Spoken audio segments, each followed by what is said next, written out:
Hello and welcome back to Christ Adonai. Today our message is entitled Snowball to Avalanche. Have you ever been in a snowball fight? Oh, it can be great fun for all ages, including grandchildren, as I've found out. Just don't start a snowball fight with my wife because she never quits until I'm destroyed, with snow all up and down my neck and in my face. But it's all in fun, and we love it. A snowball fight can be described as a mountaintop experience of innocent fun. But actually a snowball on top of a mountain starts as an innocent thing that once started to roll downhill becomes larger and larger and picks up speed. It's the start of an avalanche, which can be anything but innocent fun. It can sweep hikers or skiers off the side of the mountain or bury cars or houses as it continues its travel downhill.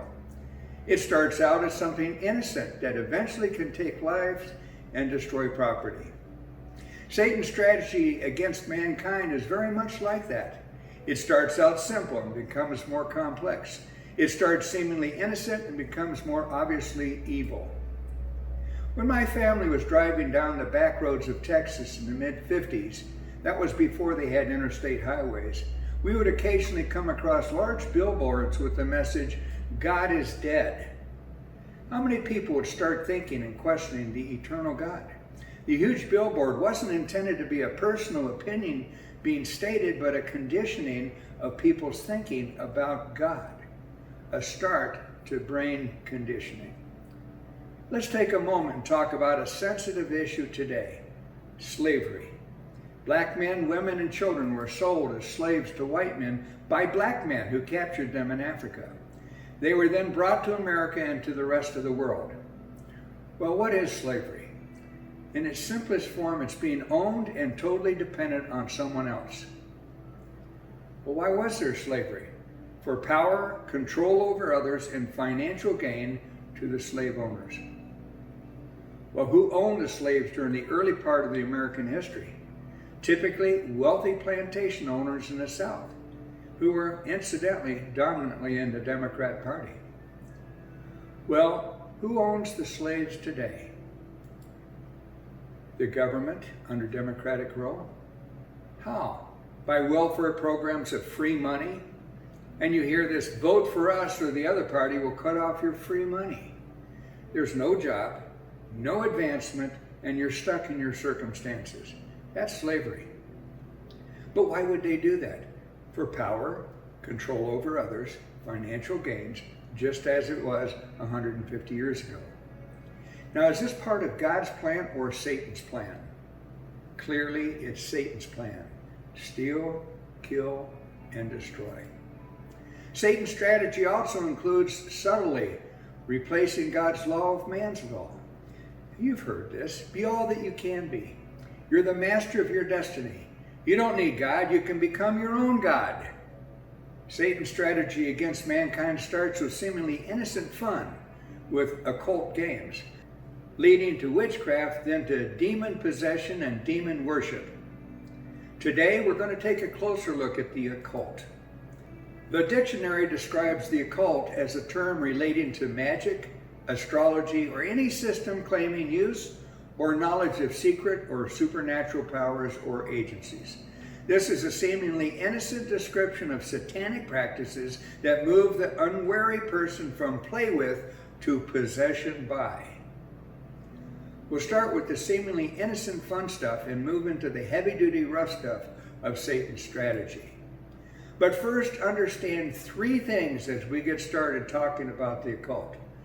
First, God forbids having anything to do with evil, not to bow down or to serve a false god. Those who do so will be severely judged by God. You shall not make of yourself a carved image, any likeness of anything that is in heaven above, or that is in the earth beneath, or that is in the waters underneath the earth. You shall not bow down to them nor serve them. For I, the Lord your God, am a jealous God, visiting the iniquity of the fathers upon the children to the third and fourth generation of those who hate me. In Ezekiel chapter 36, I scattered them among the nations, and they were dispersed throughout the countries. I judged them according to their ways and their deeds. In Revelation 20:12. And I saw the dead, small and great, standing before God, and books were opened. And another book was opened, which is the book of life. And the dead were judged according to their works by the things which were written in the books. The second thing we need to understand is whether seemingly innocent, clearly evil, or anything in between, the occult is all intent on a deadly spiritual outcome. Satan has come to steal, kill, and destroy. For instance, in some of the Chinese restaurants we ate at as kids, we had a lot of fun with that based on which year each of us kids was born. But the placemat would then describe the negatives of people of different years coming together in marriage, etc.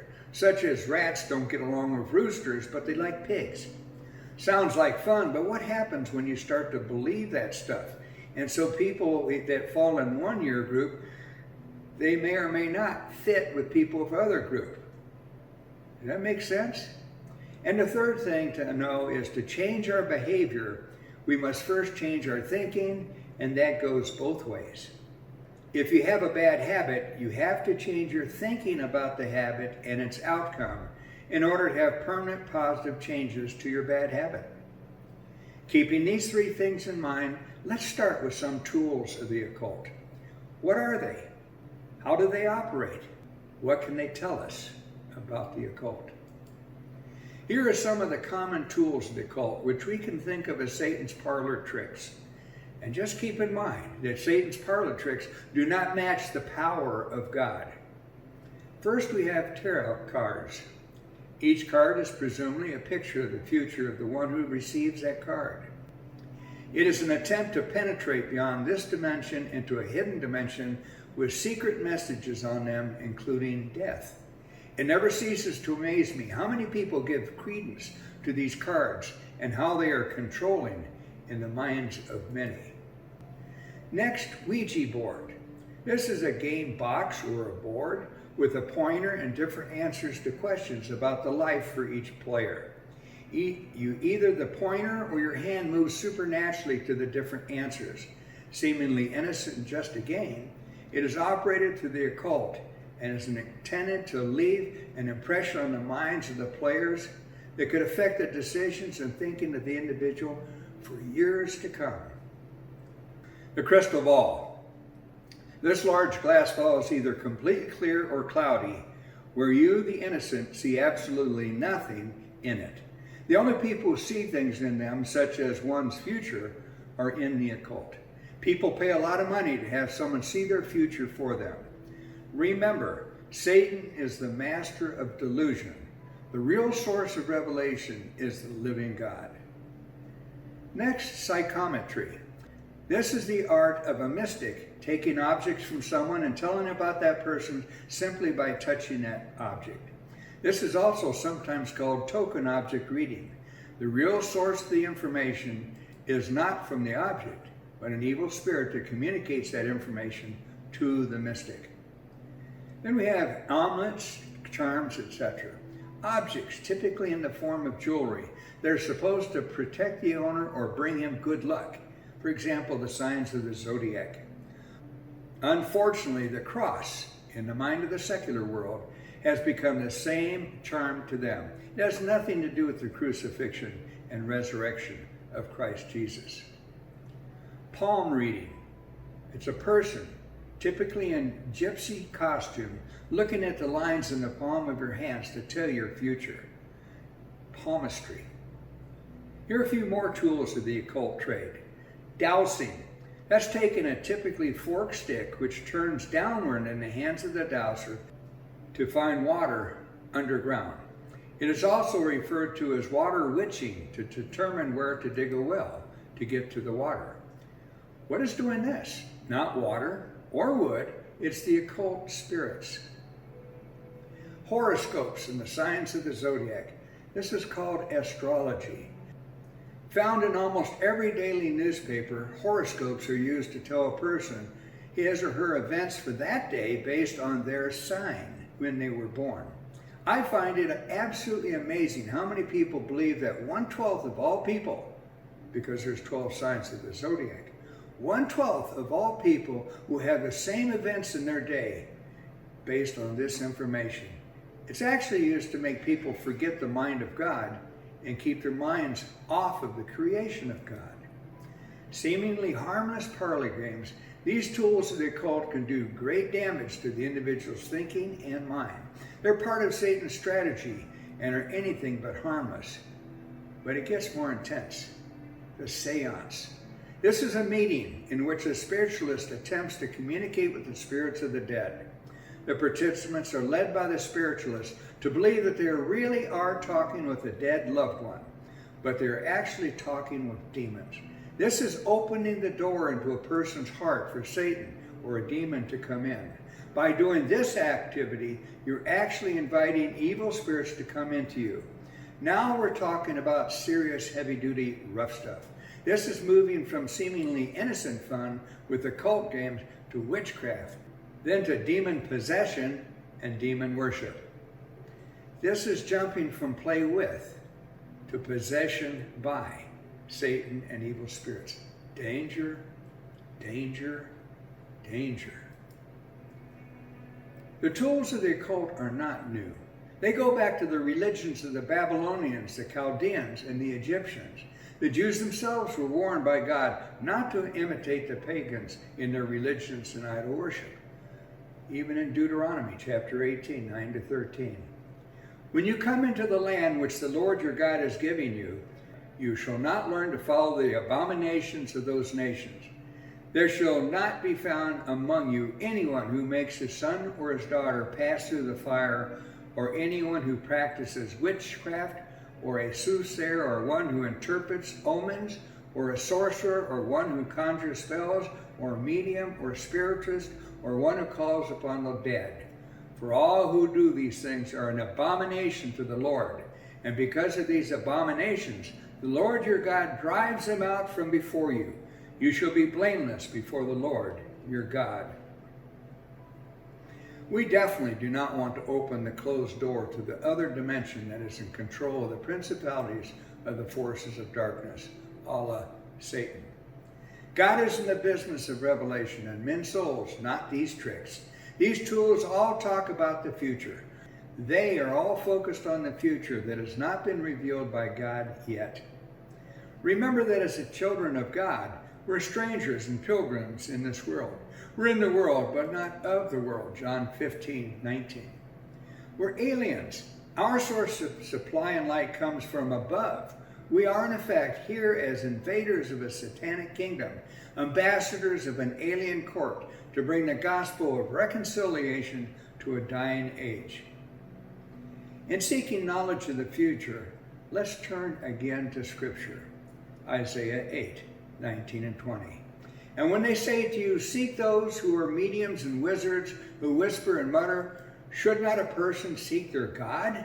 Should they seek the dead on behalf of the living, to the law and the testimony?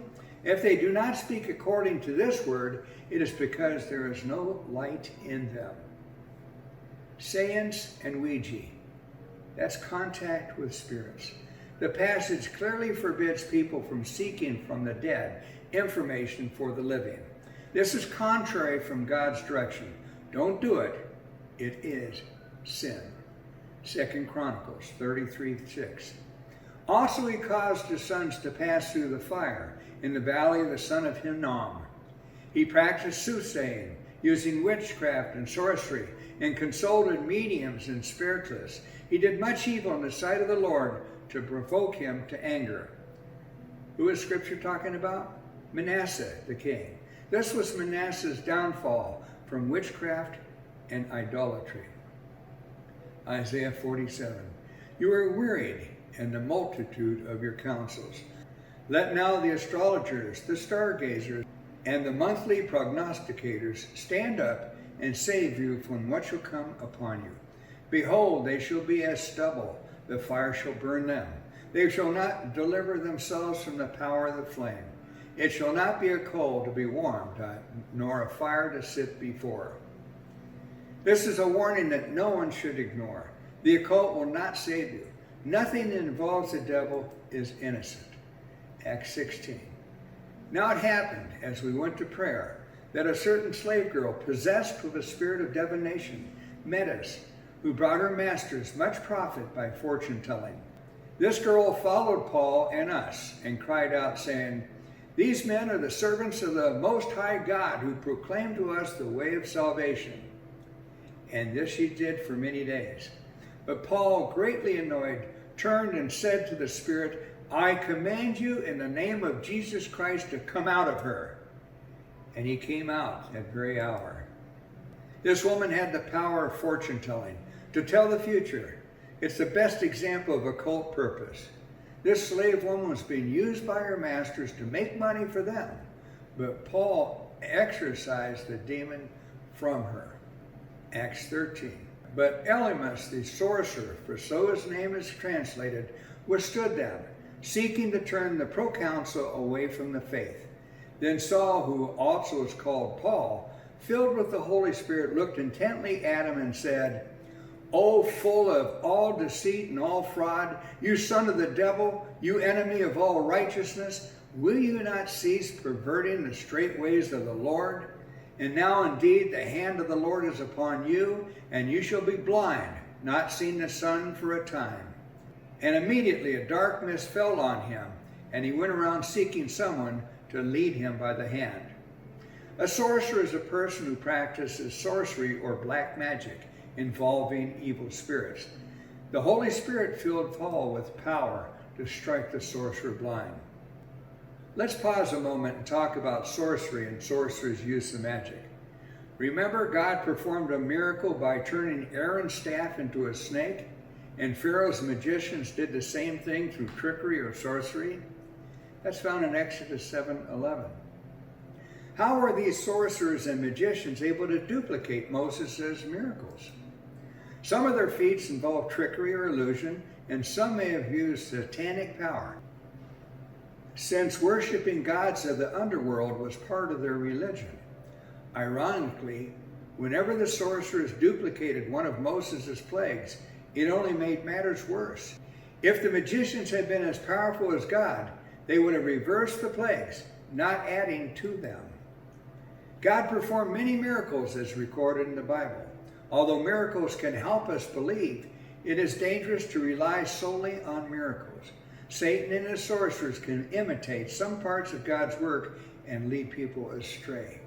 Pharaoh focused on the miracle rather than the message. We can avoid this error by letting the Word of God be the basis of our faith. No miracle from God would endorse any message that is contrary to the teachings of His Word. All of these occult practices are to draw you away from the safety and the power of God, and to have you trust in powers and forces not in any way associated with Christ. But there is no free lunch. Everything that comes free from Satan, you will pay for dearly. But everything that comes free from God, Jesus already dearly paid for. Again, our home is in heaven. We seek a city which has foundations of which the builder is God. So let us not forget that on the satanic list of destruction or removal, Satan's list, we're a priority because each Christian is potentially a reproducing agent for more Christians. If Satan cannot have your soul, he'll do everything he can to sterilize your life so you're not reproducing Christians. Sounds like becoming lukewarm Christians. We're in a full-scale war, not a picnic. We will be attacked. But remember that the battle is between God and Satan. We're on God's side as His soldiers, and we see the forces of darkness all around us and need to know that what they are and how they operate so we can defeat them. We do have the tools to deal with them, for we are neither powerless nor helpless. God has given us the power to deal with them. And remember also, if we choose not to be a soldier for God, Satan will still attack us. We are his enemy, like it or not. The Christian has a mighty tool to aid him in defending himself from Satan and for his witness for Christ, God, the Holy Spirit.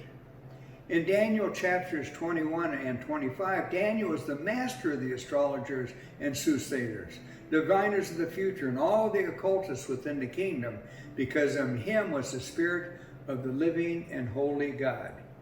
He was ahead of all these other people, not behind or even with. Daniel 1:20.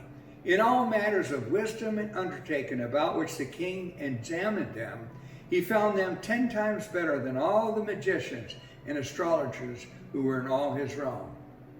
In every matter of wisdom and understanding, Daniel and the 3 other Hebrews were 10 times better than all of them during the reign of 3 kings. Why? Because in him was the spirit of the holy God. That was Daniel's secret, and is our secret as well. No denomination has a corner on the Holy Spirit. He abides in each one of us. He has been around long before any denominations. He's been around forever. And it is the Holy Spirit who dispenses all gifts. But the manifestation of the Spirit is given to each one for the profit of all. If you want to know something, ask them of the Holy Spirit. He gives us spirits, power, everything for the purpose of building up and edifying the church of Jesus Christ. In summary, to counteract the tools of the occult and the powers of Satan, God has given us the Holy Spirit. And that power is for the church, the body of Christ, until Jesus Christ returns. Our task is simply stated, but not easy. We are to go out and proclaim the truth of Jesus Christ and to combat the forces of evil. We dare not do this without the power of the Holy Spirit. We cannot go out there unarmed. Matthew 28:19-20 tells us what to do, but we can't do it without verse 18, and yet we have the reassurance of the last part of verse 20. Let's read the whole message in Matthew 28. Verse 18, and Jesus came and spoke to them, saying, all authority has been given to me in heaven and on earth. Verse 19, go therefore and make disciples of all the nations, baptizing them in the name of the Father and the Son and the Holy Spirit. Verse 20, teaching them to observe all things that I have commanded you, and lo, I am with you always, even to the end of the age. My prayer is that Christians, many of whom are in the snowball stage, will soon become part of God's avalanche in making disciples of all the nations, teaching them to be obedient to the Word of God as we have been commanded. Next week, we'll start by looking at Satan's strategy 2,000 years ago with the 3 temptations he used against Jesus. Why did God allow him to do that? To give us examples of how to combat Satan's strategies today. Until then, from the words of Jesus in Revelation 22, and behold, I am coming quickly, and my reward is with me, to give to everyone according to his work. I am the Alpha and the Omega, the beginning and the end, the first and the last. Even so, come quickly, Lord Jesus. Until next time, bye for now.